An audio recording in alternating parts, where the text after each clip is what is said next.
Yo, what's going on, Hoops Tribe? We're back with episode 6. My name is Cassie Chantel. Some of y'all call me Coach C. I'm here with my co-host, Deidria 101. Deidria, how you feeling this Sunday? Exhausted. I was at two Mystics home games this week, so Ooh, basketball's been running my life. that's a good exhausted. I'm Yeah, exhausted as well, and it's because I've been staying up late watching basketball games, but I haven't been at them. It's just the fact that these West Coast games are starting at 10 p.m. Eastern time, and I'm just like, we have to we have to have better scheduling than this. Why do we have three of those in one night? they're kicking my ass. I'm not even gonna hold you. Staying up late watching these games has been kicking my ass. Even my dog's looking Seriously. at me like, why aren't you in bed? Seriously. Well, Friday marked 2 weeks of WNBA action, and it feels like every week I just want more and more. This week we got Atlanta broke a 0-8 losing streak in Seattle in Climate Pledge Arena, so that was huge for my team. Then you have New York Liberty and the Minnesota Lynx, who are both undefeated to start the season. That has never happened in WNBA history. Angel Reese is the fastest player to reach 500 points and 500 rebounds. Asia Wilson earned a 35-point double-double in a win over the Sparks. And today marks the start of the 2025 Commissioner's Cup. So you guys Ooh. like to ask questions. So I'm gonna get into some of those questions now, and I may save a couple for the end because you guys asked a lot this time. But Asa Arike, I hope I said that right, asks, what is your take on the WNBA trying to referee the women and their emotions? However, they don't do it when it comes to men. Now, I don't know what this is specifically referring to, but I'm gonna assume that it could be referring to the moment where Dejanay Carrington was attempting to have a conversation with the referee, and the referee went to hide behind security. Deidre, did you see that? Yeah, he called security. So first of all, this referee has been around for a while. He's one of the usually the head crew chief when he is reffing because of just how long he's been doing this. But yeah, I think it's referring to that where he called security over, which was unnecessary because it wasn't as if Carrington was being boisterous in his face. I thought her body language was actually being really timid, not timid, but being really put together and respectful to ask him questions and clarity on why a foul wasn't called. So him calling security over was absolutely ridiculous, especially when you think about the fact that Diana Taurasi has gotten into the ref spaces for how many years? And the fact that Diana Taurasi has even said, I will see you in the lobby after the game to the refs. So, but we have never seen security called on DT for a ref to hide behind. I think this also refers to last night's Dallas and Chicago game where Liz and Angel both got technicals for jawing at each other. Mhm. So I think it's a little bit of both. I think from the reffing point of view, if they see players getting hyped up or animated, they tend to keep an eye on that, right? Which is why we know Liz and Angel jaw at each other all the time. It's been happening for years. This is nothing new. This is a part of the game.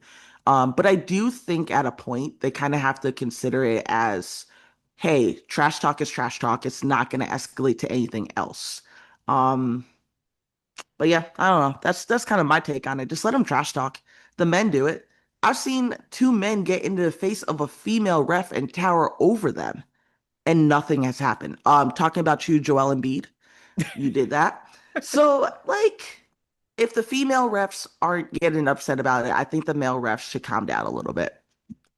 Yeah, I think Dejanay called it out herself. She called it a microaggression. I think in some of these cases, it's an understanding of the people in general. I mean, we see some players get away with more than others. I think it could be cultural barriers there, and also a little, gender stereotypes and how women are supposed to conduct themselves in a certain way. And yeah, we hear it all the time in the men's game where, Kevin Durant will straight cuss somebody out. And Yep. like Yep. nothing happens. There's not a tech that goes on when it's between two players. I didn't actually see the full extent because the camera wasn't on Melissa Smith when she was John and Angel, so I couldn't see the extent to how it went. It did look like players were holding each other back, but yeah, I agree. Just let them play. Now, Yeah. moving on to the next question, Audra Beth asks, can you please touch on the plus minus stat and how it's gathered and its role and its importance? Well, it just to read off what Google says. I mean, I have an understanding of what it is, but I'm just going to read off the actual definition of it because it's going to say it better than me trying to just explain it off the top of my head. And it's essentially when a player comes into the game and let's say the team is 40, their team has 40 points and the other team has 35 when they enter the game, and the score becomes 45 to 40 by the time they leave, then their plus minus would be +5. So it's essentially how many the point differentiation between both teams when a player enters the game. Sometimes, when you're looking at Chicago's plus minus, it's the starting five, like everybody is in like a negative, and then you have the bench that comes in, and then they're all in plus because when the bench came in, they were able to, you know, lift up the momentum of the game. So that's a rough, like I feel like that's a rough definition of it. I mean, it's just basically a point differential, and then you can I guess assess the importance based off what that player brings when they come into the game. Like I think that's what it's trying to define. Like how important is that player to the impact for their team? Sometimes it gives a true definition to it, but then sometimes there's different variables that will, dictate that. But do you have a better definition of it? No, I was going to say exactly what you said about it. And I think it also it's a little hard because sometimes when a player goes into a game and they start to gather a lead, if that player isn't the one shooting or like making the shots, their plus minus might not be affected too much by it, right? Whereas if someone's going to take more shots and if they're missing those shots and the other team's able to capitalize off of those misses, then their minus is going to be worse. So I don't necessarily think that it's not going to tell you the whole picture of how a player is doing during the game, but it'll tell you a small portion of the picture, which is why we always say watch the games and not the box scores. Right. So a positive value means the player's team outscored the opposing team while they were on the court, and a negative value means the other team outscored them. I mean, that's pretty much it's pretty point blank. So I hope that helps. Uh, Last one before we move on. Milwaukee Concerts as the Sky have played 6 games, and in 3 of them, the opposing team has recorded 10 blocks. And also, you can see what is not being done in the moment, but could we address, I guess, the blocks against the Sky? And I mean, I kind of talked about this in an episode where I was specifically talking about Chicago and the lack of development. And I think the blocks is just a matter of not having patience in the post and, just Yep. shooting without, taking a beat to pump fake or taking a beat to gather yourself. So, I mean, it's just a matter of development. They'll get it together. I think a pump fake isn't that difficult to implement into their game from both Camilla and Angel. So, yeah, I think most of the blocks were against Angel and Camilla. So, Yeah, and I also think it's learning how to pivot too, right? And maneuver your feet so that you can pump fake, switch, and go up for the shot. Uh, they're getting better at that slowly each game. Angel specifically, right? We watched last season as she was double, triple teamed, and she would still try to fight through that to get her shot off as they get that rebound. But in the game against both games against Dallas, she's been passing out more right. instead of trying. So, as you said, it's development. It's going to come with more time. Um, Nothing that we per se can do about that, but I think if the Sky ran some situations during practice where Angel is triple teamed or double teamed just to get her more comfortable passing out of those, that should help a little bit with it. Right. So, moving forward into the injury report, what you got for me?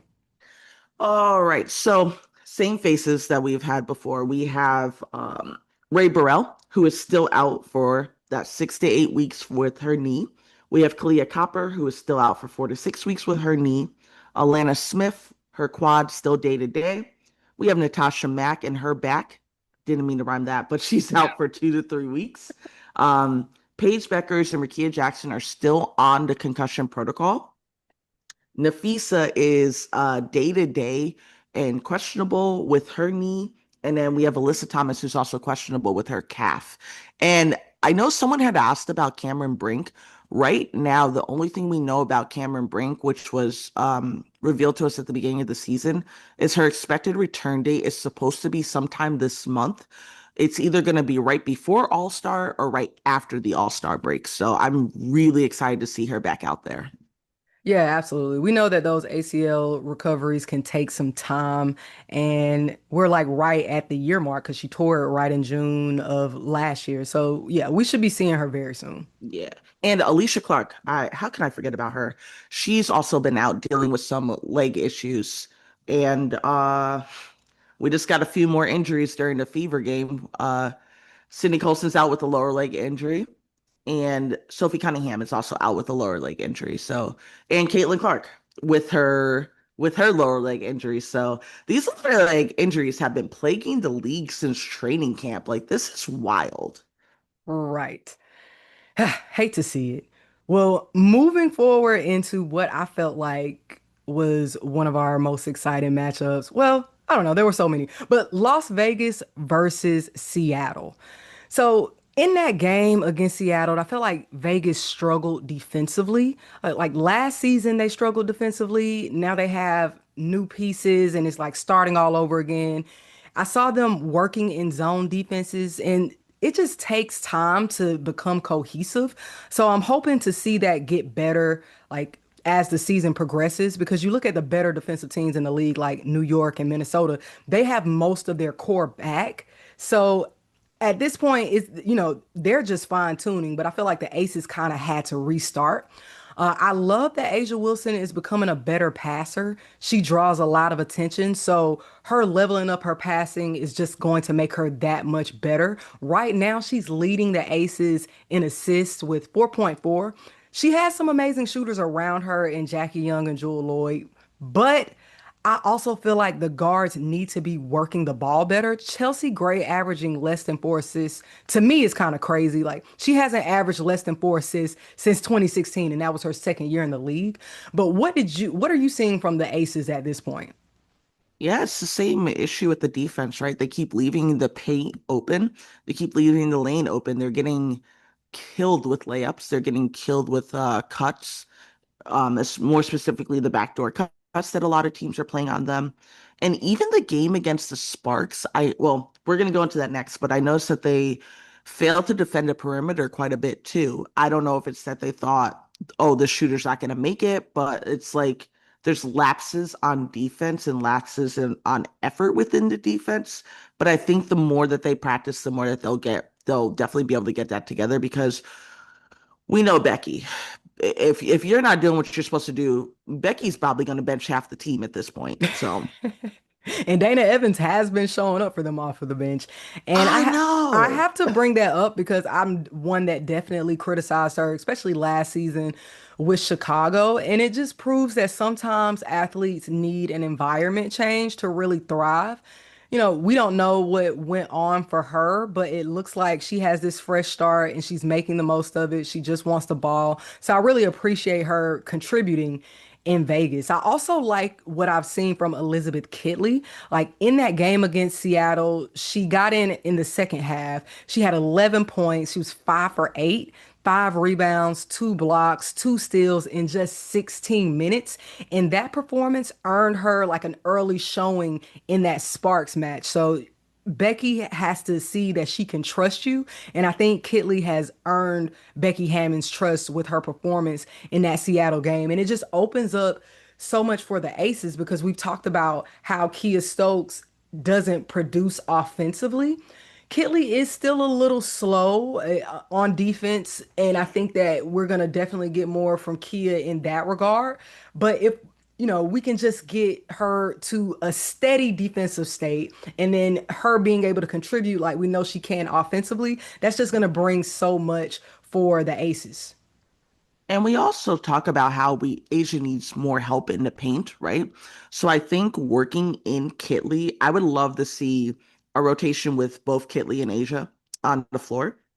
I think that can work very well, especially with Asia's newfound passing ability. I think a little high-low action with them would work, but the guards also do have to step up and help, you know. I like what I'm seeing from Kitley so far. I think that her conditioning is getting there. I think her confidence is getting there, especially not playing basketball for a whole year. Like, I understand it takes a little bit of time for you to get back, but I'm excited. I have loved every minute that I've seen of her. She's become more aggressive, and her defense is going to come. I tend to give her a little bit more grace because she is going up against some hard people to defend, right? She went up against Ezzy. She went up against Dominique Malonga, Lee Rue, and as well as Mercedes Russell. And I think she's gonna learn to use her height a little bit more, and her length to be able to defend. I think her issue with defense is more so in her lower body. I think that she's using her length and that's why she's picking up a lot of fouls. Like now Okay. she's going to have to learn how to use more of her body. We did get a chance to see what her and Asia look like in that Sparks matchup, and I thought it looks good. And now it's just a matter of her getting more minutes because she didn't play much. It was just 11 minutes in that Spark matchup, but she did get some moments with Asia, and as you said, it does look good. Moving into Seattle, I just have to say, Erica Wheeler is showing up and showing out for Seattle. And I'm loving that she gets this moment in Seattle after going through last season where she didn't get to play much. And in this matchup against the Aces, she had 21 points, 7 assists, 3 rebounds, 2 steals, and a block. She was 8 for 11. She was just on fire. Outside of Erica Wheeler, they just look great as a team. Like the Aces made them look like the Monstars, and this was before the Aces had that tough practice and they got their defense, a little bit better. But man, Seattle looked like one of the better teams in the league. That was the best basketball. They shot 60% from the floor, and I believe it was maybe 40% from three. So Seattle is looking like they could be championship contenders, but they kind of folded and regressed in that matchup against Atlanta. But also Atlanta just had a huge game. Allisha Gray and Ryan Howard were unreal. They were six. They account. Allisha Gray and Ryan Howard accounted for 64% of Atlanta's points in that matchup. So they really had no answer for them. And I think a good bit of that is Skylar Diggins becoming frustrated. And when she's frustrated, she can turn the ball over in a high rate. I think that she was just and I also saw that in that matchup with Seattle against Minnesota. So I think mentally they have to make sure they have her under control. I see that they're giving Zaya Cook more minutes, but I don't know. See, and the second half of that Atlanta matchup with Seattle, they were just on a scoring drought. So I don't know what they need to really do to shake back, but we see the high end. The high end, they look like championship contenders, and then the lower end, they're turning the ball over at a high rate and they go on scoring droughts. So, what are your thoughts on Seattle? Yeah, so first of all, I'm gonna start off by saying, Erica Wheeler, I owe you a huge apology. Because I was one of the people that was critical of you last season, right? And the fact that you weren't getting a lot of playing time and what was being done with your minutes. But now that you're in Seattle, I'm gonna put some respect on your name, Eweezy, because you are killing it. You are doing what you need to do. And to your point, I think being in a new environment definitely can change that and help that, right? It can renew your mental and get you excited and ready. I think for Seattle, it's it's the shots. When the shots don't fall, they get flustered and they get frustrated. Skylar especially does that. And here's the thing, I love Sky. She's always going to be frustrated, but at this point in her career, you gotta rein it in, right? You gotta get your team together and refocus your team because I feel like the team feeds off the energy of their captains. So if your captains are frustrated and your captains are flustered, the rest of the team starts to become frustrated and flustered, and you have little mistakes that happen here and there. Um, Zaya Cook, I would like to see them work her in more. I think she's very aggressive this season. She's been fast. She's not afraid to like disrupt passing lanes and try to get steals. So I want to see Noelle work her in a little bit more. I also want to see well, I was going to say I want to see Lexi Brown worked in a little bit more, but quite frankly, I the do minutes that not. Lexi Brown has been getting, she ain't doing nothing with the minutes, so I'm Right. not even going to finish that sentence. Like, leave her on the bench, work in Malanga a little bit more because she has scored in all 6 matches that she has uh participated in, and I know that she has a little bit of a learning curve and she is young, but I would like for her to get more minutes so that she can work through those things and can be so we could be able to see her decision making a little bit more in real time. Especially with Ezzy Magbagor struggling as she is. I don't know what's up with Ezzy, but she does look a little. It's like the energy level isn't where we saw it like mid-season last season. I think maybe she has to work her way in it. Maybe she could be a little tired from her international run with Australia. But Ezzy is struggling, and with Ezzy struggling, it may be beneficial for them to try to work in Dominique Malonga as much as possible. I think that they are, though. I think that they're just doing it in increments, which I appreciate. Yeah. I think that with Skylar, Coach Quinn is trusting of her veteran leadership, and maybe she leaves her in a little bit longer, just hoping that Skylar can shake back. But I think that sometimes they let her in, they let her stay in just a little bit too long once she's gotten frustrated with a couple of things. So maybe a little Yeah. bit quicker on the rotations. But moving in to 6 players who are standing out. Since we were talking about Erica Wheeler, who are your 6 players that are sticking out? So right now, my 6 players are definitely Erica Wheeler, Beck Allen, and there's one from Phoenix. And forgive me because Phoenix, I struggle with your roster mainly because these are a lot of people that I don't know and I have never heard of. But her name, I believe, is I want to make sure she's not starter first before I say that. Because again, roster struggles are real with this team. It is her name is Monique. She's one of their rookies. She's given them good minutes, but I also think that oh boy, I'm gonna butcher this name. I am so sorry, Phoenix. It's Monique McConney. I think that's who you're referring to. Yeah, that's one person, but then I also like the effort that Laska has been given off the bench as well. She does need to work on her foul trouble. And I think that goes back to the same thing with Kitley, right? Using your length rather than your body to defend. But she's given them solid minutes off of the bench. So I think that she's a good contender for Sixth Woman of the Year. And I think also Carla Late is slowly becoming a good contender for Sixth Woman of the Year so far. I like those picks. I'm gonna go with Natisha Heidemann. Like Oh, yes. Natisha Yes. Heidemann has been killing it in Minnesota. She stepped up big when K-Mac was out for that time and she was a starter. And now she's embraced her supporting role now that K-Mac is back. And then we have my favorites because Atlanta, Nas Hillman and Nia Yep. Coffey.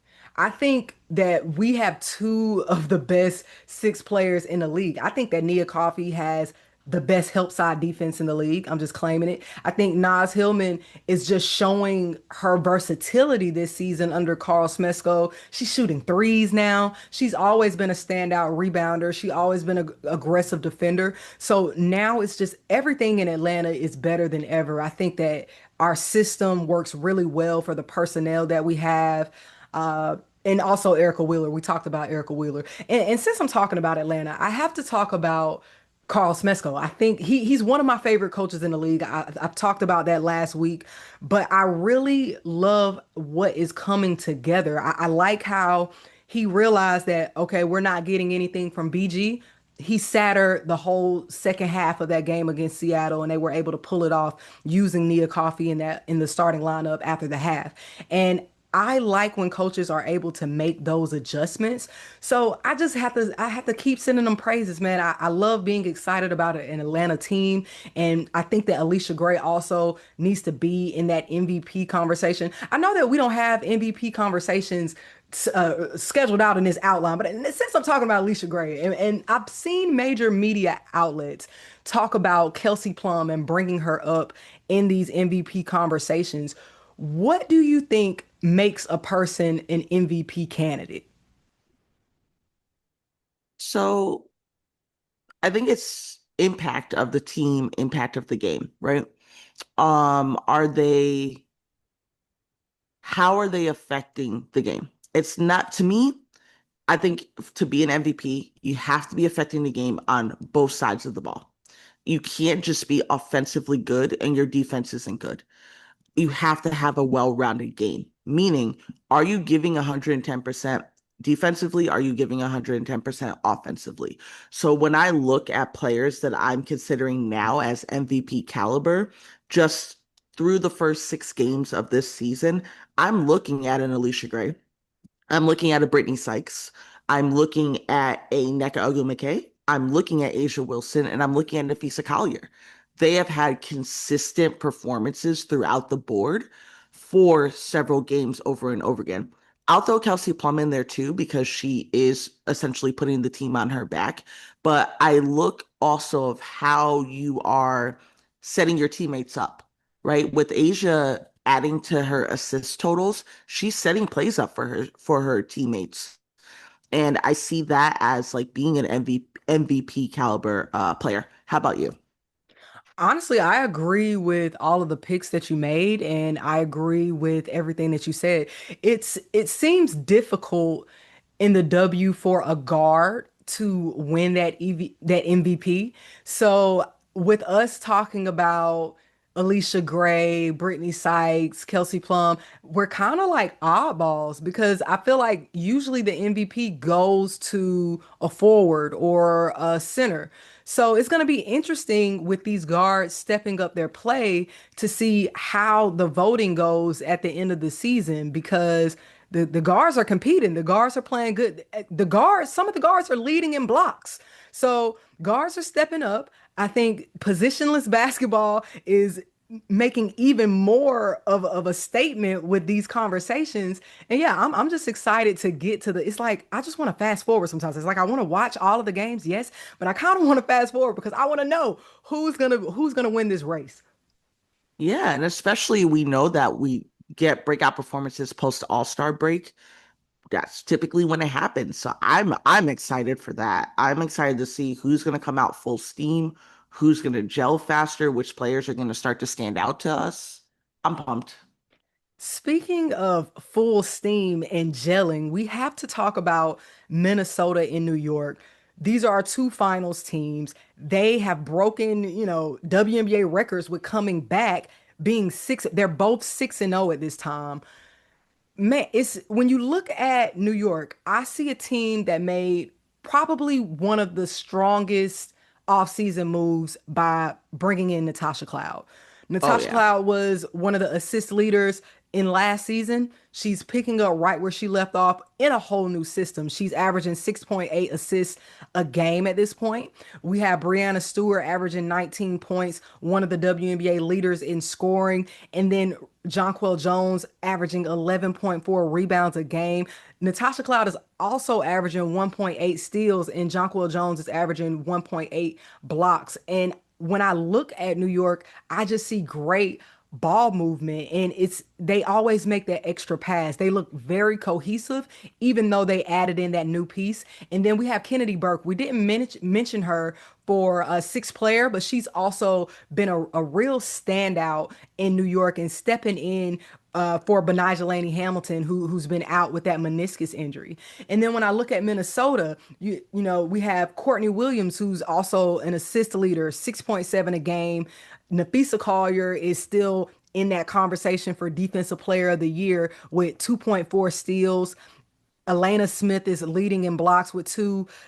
Jessica Shepard has 7.8 rebounds a game, and Nafisa Collier leading in their points, 26.8 points a game. And then they really haven't even gotten started because K-Mac just came back into the lineup. So people started to doubt Minnesota once they, because honestly, they're 6-0, and their 6-0 wasn't pretty. They were struggling in games. Like they almost lost one to Dallas. But at the end of the day, great teams know how to shake back and remain disciplined in those tough moments. And I think that that's what we saw from Minnesota, even when they were struggling. So to see them go through that adversity pretty early on in the season, I'm still confident that they're on a revenge tour. People started to doubt the revenge tour, but I'm still here for it. What are your thoughts on Minnesota and New York?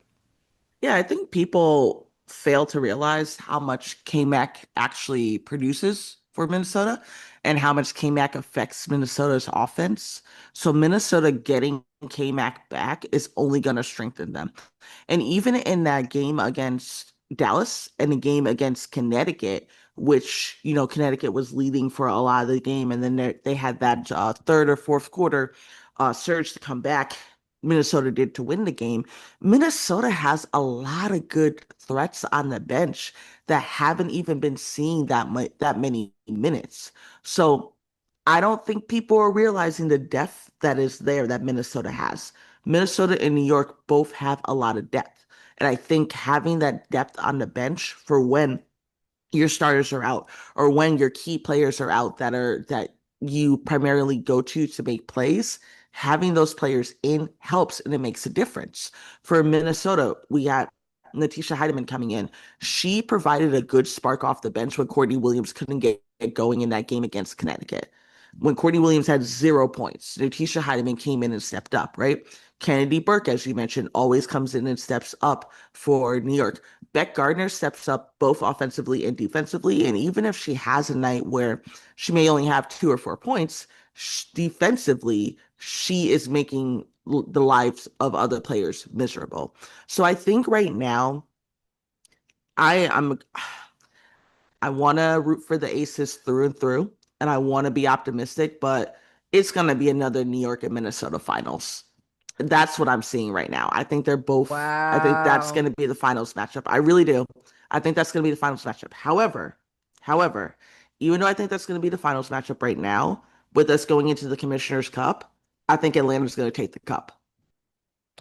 Wow, you just said a whole lot. So you bring me to one of the Hoops Tribe questions. So I'm going to go ahead and ask that question now since you're talking about it. So D Howard asked, how many games into the season do you start making playoff and title contender predictions? Obviously, you've already started to make your predictions, but do you have a strategy on when you start to make those, or like what gives you the urge to be like, okay, it's Minnesota, New York? So I take the season in increments of 5 games. So I evaluate the first 5 games, then I evaluate games 6 through 11 and kind of go from there. By usually game 11 or game 12, I kind of have a good idea of who's going to be making it into the playoffs versus who's not. But so far, from what I've seen of New York, now granted, New York doesn't necessarily have many blowout games. Unfortunately, they blew out the Mystics, which I knew that was coming. Not a big deal. But how they've been able to make adjustments, how Sandy has been able to make adjustments, how Cheryl has been able to make adjustments. That is what shows me that they'll be more than likely in the playoffs. Because if the coaches are struggling to make adjustments within the first 5 games with their personnel, and I understand trying to get them to gel, trying to build chemistry, camaraderie, and all of that, but if you're struggling to make adjustments within the first 5 games, I don't have a high level of confidence that you're going to learn to make adjustments within the next 5 games. And if you certainly aren't making adjustments within the next 5 games, I don't think you're going to playoffs. Yeah, that makes sense to me. Honestly, I don't have much of a strategy. I mean, I'm sure I take all of those things that you said into consideration, but when I'm thinking about who's going to make it to the finals, I'm a vibes type of person. I'm going off about what does this team what is this team giving right now? Because honestly, last year I was considering Connecticut. I was like, oh man, Connecticut looks like they're gonna be, in the finals because they started off with their record-breaking streak of like however many games was it? What was it like 11 or 7? Yeah. Yeah, I think they're somewhere. 11-0. Yeah, so they went like 11-0 in the beginning, and I'm just like, wow, Connecticut looks like they can be finals contenders. And then things just started to unravel, and I could have never like based off of the first couple of games, I wasn't thinking New York. I wasn't thinking Minnesota Right. because both of those teams struggled in those first couple of games last season. So honestly, I just make predictions off vibes and see how the rest of the season goes. I think I've told you guys plenty of times by now. I'm not like a team. I love the Aces. That's probably the only team holistically that I just like love. But other than that, I just follow players that I like, and I'm rooting for good basketball. I'm pretty much rooting for everybody other than the Fever. And and it's like the only Yep. reason I don't root for the Fever is because people make it seem like I'm supposed to. Like Right. it just I'm like I guess devil's advocate at this point. I'm not rooting for them because everybody else is. Listen, after what I saw in person at that Mystics game, I certainly am not rooting for them. So, Yeah, like everybody has like fan bases and stuff like that. I get it, but it's just with the Fever fan base, it's just a different vibe and it's just something that I can't root for. Really, that's pretty much it. yeah. So moving into Dallas versus Chicago, they had like a mini series where Chicago ended up going 2-0. How do you feel about that matchup? I feel like low key, and this is me going off a vibe. One of these teams is gonna be in the making for the next first round draft pick next season. Absolutely. That neither of those games were pretty. Both of those games were ugly. Both of those games were gritty. And I just sat there watching and I'm like, man, either Chicago's gonna mess up real bad and give Minnesota the number one draft pick, or Dallas is gonna have the number one draft pick for the second year in a row. Because I don't know what is happening. All right, listen, Coach Chris, or Conclaimers? yeah, or Coach Jesus, as a lot of you guys like to call him. That man has more nicknames than Marina Mayberry at this point, and I didn't think that was gonna be possible. But but I've said this before. I'm gonna keep saying it. The whole we gonna free flow the offense on vibes, it's not working, sir. It's not working. Like, I think when Paige can take over a game and like really get her assists going, right? Great. But when you sit Paige and you put Ty Harrison, she has her moments that she's pretty decent, but I don't understand what's going on. There's trouble finishing at the rim. There's taking shots with 22 seconds on the shot clock. And I get that, a lot of players within that 8 seconds that you get from the time the ball is inbounded to when you cross half, I get that we want to get a shot up immediately. But if your defense is sending double at your ball handler, you got to figure something out.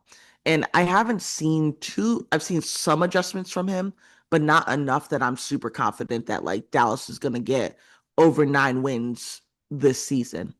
And for Chicago, you know what made the difference in those 2 wins? What? He finally unleashed Ariel and finally unleashed Camilla.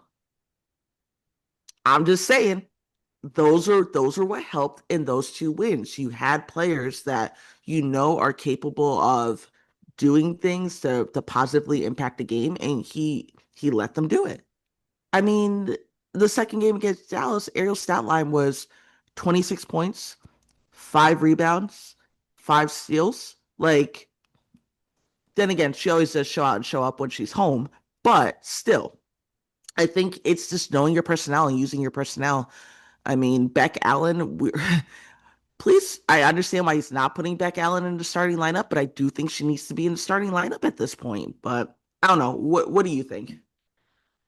As for Dallas, I can agree that they may need more structure in their offense, like more plays that have a designated 1, 2, 3 option. Like instead of like what looks to be just a general motion offense and you just see kind of what happens.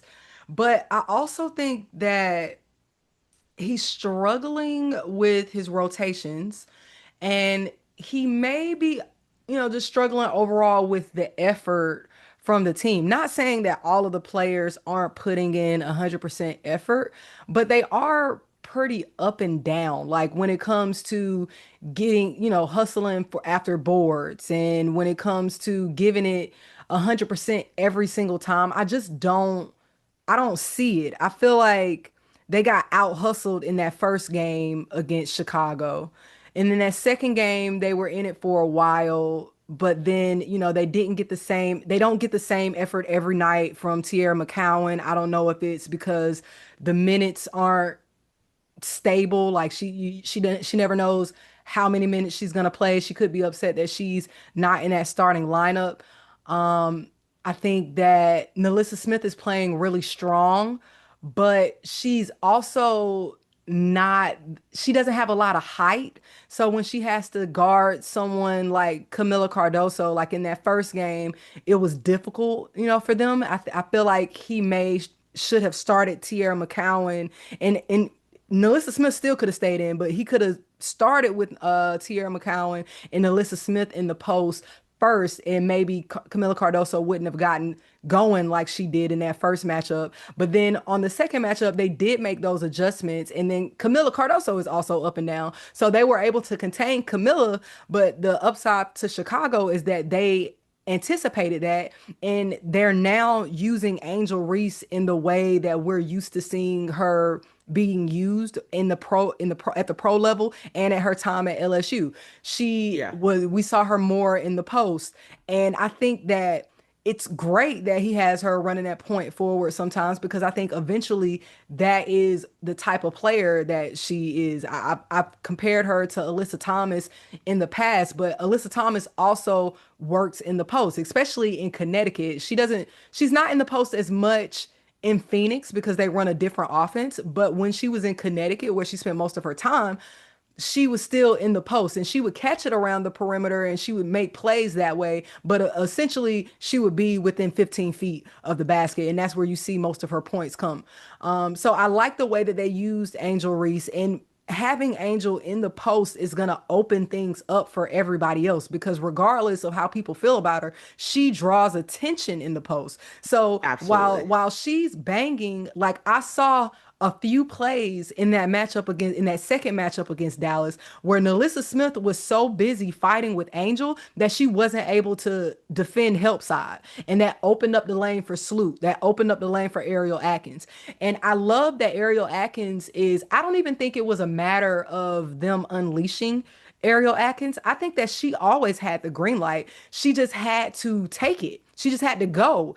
And I think that she's finally going. And that's the difference that we're seeing. They want Ariel to be that franchise player. I believe that's why they traded, their first round, their first, third pick or whatever they had in the first round for her because they want her to be that franchise player, which I believe she can be, which is why I wasn't so upset at the draft trade because Hmm. at the end of the day, I don't think anyone could have predicted, or maybe the Mystics did. No one could have predicted the upside to Sonia Citron and how her game would translate into the W. Like I can see if they're trying to, they wanted to bring some veteran leadership in because I felt like their strategy was let's get some veteran guards to help get the ball to Camilla and Angel because that was the issue last season. So they thought that they were solving the issue with the guards and bringing in veteran guards. But I also Right. think that it would have been beneficial to bring in a veteran post because I don't think that Elizabeth Williams is strong enough. People talk about like, oh, Angel missing at the rim. Elizabeth Williams is missing at the damn rim. And how long has she Yes. been pro? So it's like, for me, but how many how many post players are out there that would have been willing to come to Chicago? So you have to take all of those things into consideration. So I'm understanding the strategy of Chicago. I'm beginning to see what Tyler Marsh is trying to accomplish, and I'm just allowing them time to figure it out. I mean, I also understand the want to keep Kia Nurse in that starting lineup because she is a shooter and then she has the potential to shoot at a high clip at any given moment. The issue that she's having in Chicago right now is that she's not consistent. She also had this issue with LA last season. So I can Same issue in Seattle. yeah, so she has that inconsistency about her, but the good thing about Beck Allen is that she's proven that it doesn't matter when you put her in, she's going to do what she needs to do. So as long as that starting five is able to maintain, once they put Beck Allen into the lineup, she's going to get the job done. So I'm liking what I'm seeing from Chicago. I'm seeing improvements. I do think they're going to be barbecue chicken against some of these better teams. I don't think there's Yeah. anything that they can really do about that at this point in the season, like right now. I think Haley Van Lith struggled a little bit in that second game against Dallas just because JJ Quinterly played pretty good defense on her, and that's why I think that JJ is getting that go ahead before Isaiah James is because of her quickness and her defense. I think that Yeah. he likes what the pace of the offense looks like with JJ. And I think it may be reminiscent to what that pace looks like with Enrique because there's such quick players. So I can understand him moving JJ in, but JJ has to settle down. She's turnover prone and she's foul prone right now. Mhm. So she just has to settle down a little bit. But I think that she's going to make some progress throughout the season. I still like what Isaiah James looks like in the offense, but I can see that me and Conclainus are going to always differentiate because we just have different styles of how we see the offense going, and I don't think I'm ever gonna agree with what he's doing.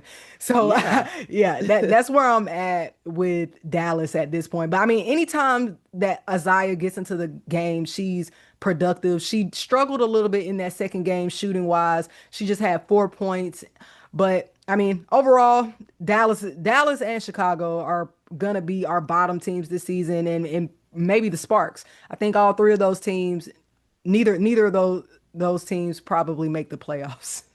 Yeah, and to your point about getting a veteran post player for Chicago, I'm wondering if they couldn't attract like a Tina Charles or Cheyenne Parker.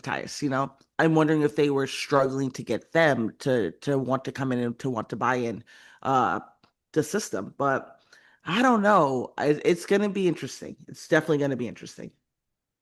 Yeah, speaking of struggling, another team that's 2-4 is the Indiana Fever, and that Indiana Fever versus Connecticut matchup really shocked some people. Connecticut was able to get their first win over Indiana, which I don't understand why people were. I mean, I was shocked, but like I was only shocked because I just thought that the Fever vets were going to be able to hold it down. I wasn't shocked because I I wasn't thought shocked. I didn't think Connecticut, I don't think that Connecticut is a bad team. I think that they've looked good in pretty much most of the games that they've played. It's just been a matter of things falling apart in that fourth quarter. And I think that comes from experience and just staying disciplined, and a lack of discipline and a lack of experience is expected with a rookie team and a rookie coach, so to say. So, but what are your thoughts on that Indiana versus Connecticut matchup? So I wasn't shocked. I'm gonna be honest, I wasn't shocked at all because what I saw of Indiana versus Connecticut was very reminiscent of what I saw with Indiana versus the Mystics.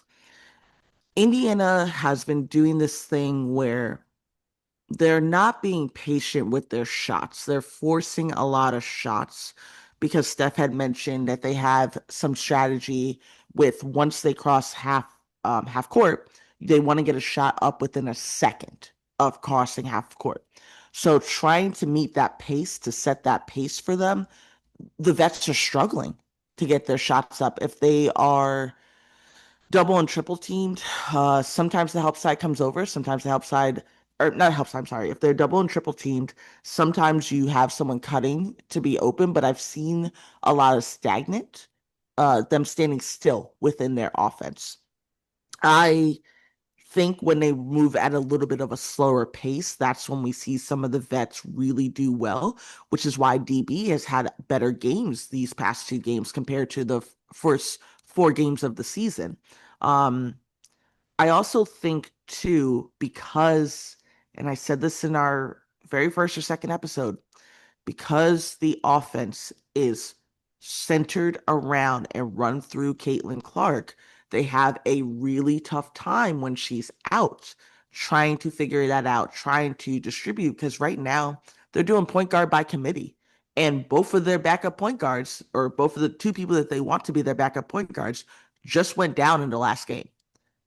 So if you're, I don't know what they're running in terms of practice, in terms of like, okay, hey, let's have Caitlin sit out. Sid, you're going to be the point guard this time. I think that's where they're struggling with. They don't really know kind of how to move the ball or facilitate a little bit better when she's not in there. And I also think when they're not playing through Aaliyah Boston, that's when they struggle. Like Aaliyah Boston has been the most consistent player for the Fever so far throughout these six games. Did Stephanie White really say she wants to get a shot up within a second of crossing half court? Yeah, she said that during the post-game press conference of the preseason game against the Mystics.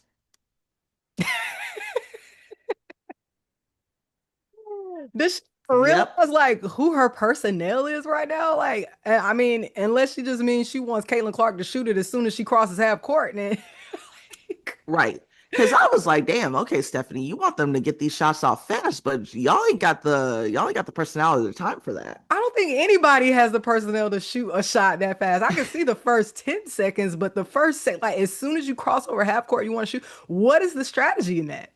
I have no clue what her strategy was, and I was questioning it when I heard it because I was like, why would you implement this, right?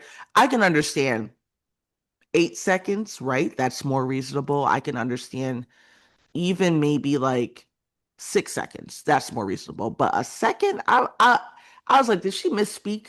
Because I don't Maybe understand she that. missed. I gotta go back and watch that for context purposes. But overall, I think you're right with the fact that they're running a lot of things and they're relying on Caitlin Clark heavy. I saw someone say Caitlin Clark needs more money. And if what we're seeing is what we're gonna get from the Fever. I agree. Hell, if they can't do anything without her, cut that girl a check. I think everybody need to be paid more, but the Fever are relying on Caitlin Clark, and I do think that is the truth. And overall, I think the injury bug bit them pretty early, and they're struggling because they haven't managed those injuries well. I don't care what they want to say about that injury with Clark. I think that it is related to what that muscle tightness that they said that she was feeling in that preseason game, and then they still Yep. pushed.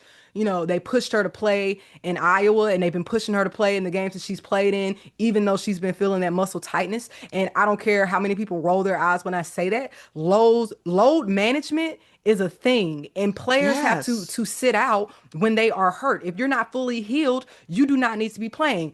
I.e., Sophie Cunningham. Sophie Cunningham Yep. has not fully recovered from her ankle injury. And when you look back at the injury that she just sustained, there's no reason why that ankle turn should have put her in that much pain. The only reason she was in that much pain is because it was still in pain. It never healed. And it's just I they mean, they put a bad taste in my mouth when like the Indiana Fever as an org put a bad taste in my mouth when they had Caitlin Clark play in that preseason game in Iowa. I was like, oh, they want to win every game, but at what cost?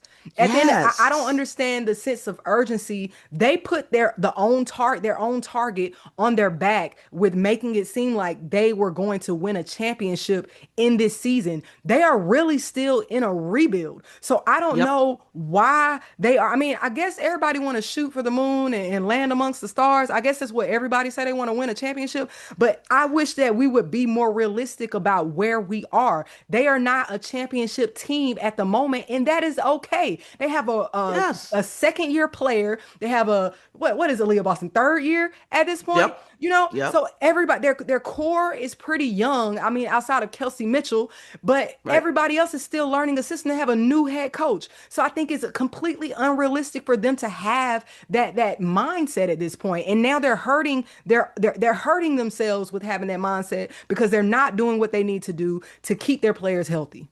And I 100% agree with you. And that's why I was so frustrated during that preseason game at Iowa when I was like, we're literally putting dollars over the health of your star player. We visibly saw Caitlin on the bench, wincing in pain. We saw her with the heat pad on her thigh. We've seen her on the exercise bike. Like she has been playing through this injury and it's not safe and it's not okay. And unfortunately, people rolled their eyes at me too and got on me for saying this, but Steph White has a history of playing her players through injury and it just exacerbates the injuries more. It makes the injuries worse. And we need to be smarter about that, right? This is your franchise player. No one wants their franchise player to go down. No one wants their franchise player to miss half of the season because of an injury. So if your franchise player is hurt, I don't care that it's a hometown game. Play her for 5 minutes, 6 minutes, whatever, and then sit her ass on the bench. Like, that's what needs to happen. And also, Caitlin, you come to the front too, because your ass should not have been up as much as you were in the refs' faces during that Mystics game. Your quad still hurts. Sit your ass down on the bench. You can yell at them from your seat. Please, like, you're not helping the situation either.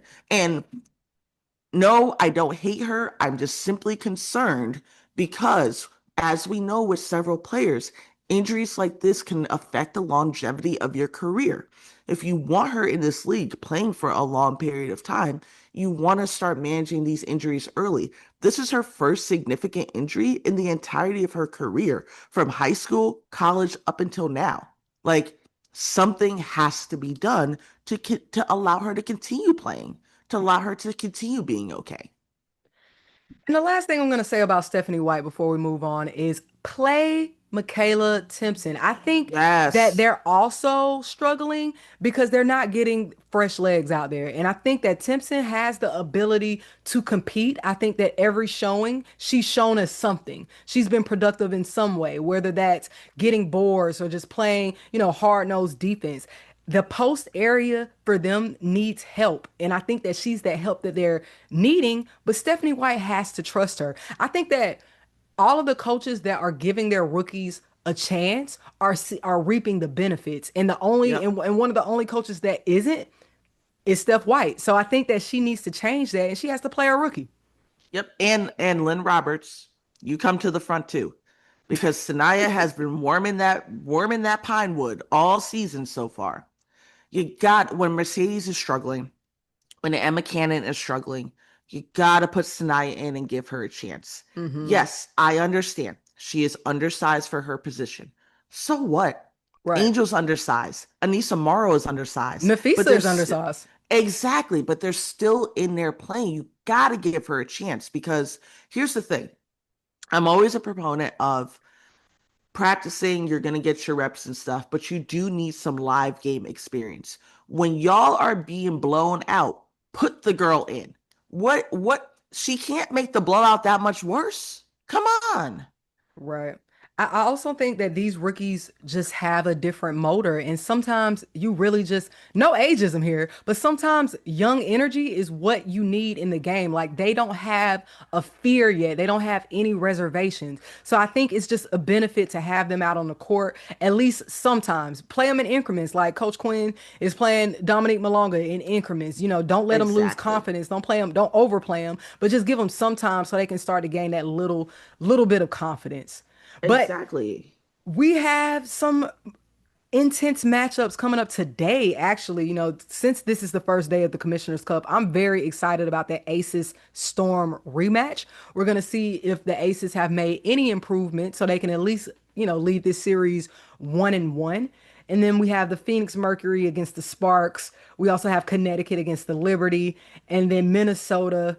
against the Valkyries. Which one of those out of those matchups for today, which one are you most excited for?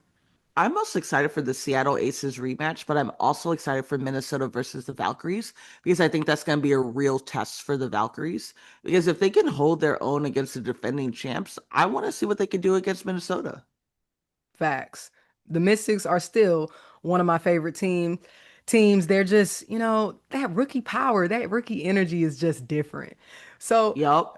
as we wrap up, I just want to thank everyone again for getting us to this episode. Episode 6, that's really a milestone in what we're doing here and wanting to grow the game and growing the conversation surrounding women's basketball to be more than just drama and about the game. So I just want to thank everyone who's come in week after week for leaving comments, for sharing the video, because we have a consistent base at this point. We're getting about 1.6K a week on these episodes, and I am thankful for every single listen, even if you don't like what we're saying. So yeah, thanks again. Appreciate Deidre, y'all. do you have any final remarks as we close out? Let's just have a good week of hoops. Let's just enjoy it and let's give everyone a little bit, let's give players a little bit of grace. We don't know what's happening. We don't know what's going on with them. We don't know anything behind the scenes. So let's just give them a little grace. Let's enjoy these hoops because the Commissioner's Cup is going to be fun. This is And going I to be love exciting. it's going to be so exciting. And I love all of the charities that they've announced so far that they're playing for money for. Awesome. So, as always, folks, let's talk hoops.